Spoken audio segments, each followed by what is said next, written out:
In this question, we're being given two equations and we're being asked about an intersection. And whenever you have two equations and the question is talking about the solutions in general, that's always an intersection, whether or not they come right out and say that. But for intersections, we get them both in the y equals format, which is what we have here, and we set them equal. So 4x squared minus 10x minus 5 equals 3x squared minus b. So now what we have is a quadratic situation because it's got x squared and x in it. And so for a quadratic, what you want to do is get everything on one side equal to 0, preferably on the side where x squared is positive. So take away 3x squared, add b, take away 3x squared, add b. And now we have 4x squared minus 3x squared, which is x squared, minus 10x plus b minus 5, and that's all equal to 0. Now the question is talking about the number of solutions. And the number of solutions of a quadratic is a reference to the idea of the discriminant. The discriminant comes from the quadratic formula.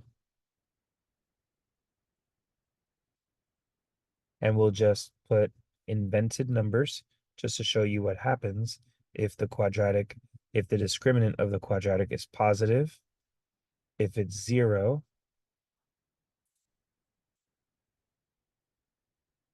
or if it's negative. If you have a positive discriminant, you'll have two answers, two solutions, because we'd be adding 2 and taking away 2.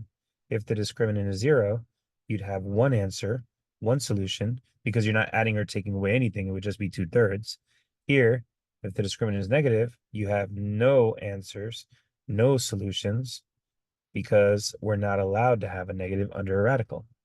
So in this question, we're hearing that there is one solution. They're intersecting at exactly one point.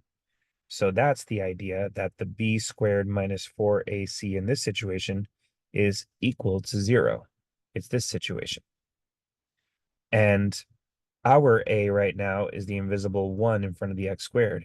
Our b is the minus 10 in front of the x. And our c is the b minus 5 in that last spot. Now we know that there's some confusion over the letters.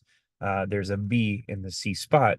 But, these a, B, and C's right here, those are just positions. And there is confusion like that on the official SAT. So we're trying to get you ready for it.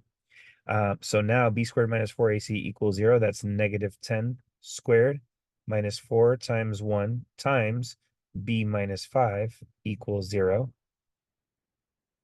Square the negative 10, 100, and then negative 4 times 1,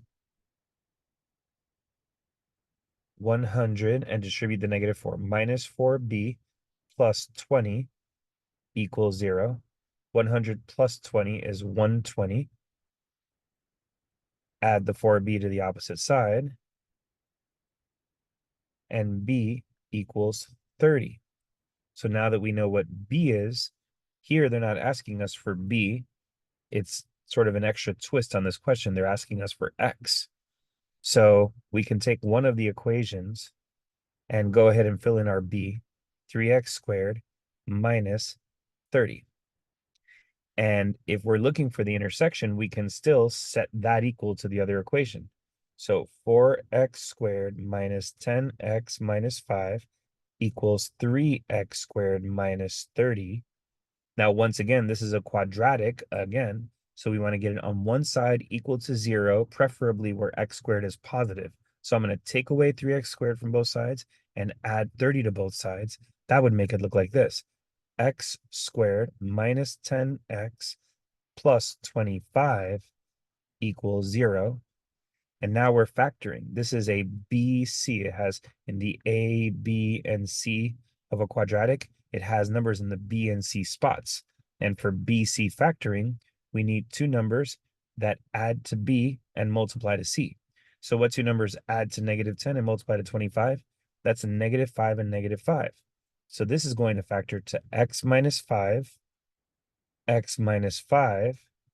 equals 0. In that situation, it's more customary to see it as x minus 5 squared equals 0. And now if you take the square root of both sides, you get x minus 5 equals 0. And adding 5 over to both sides, you get x equals 5. And that's answer choice C for this question.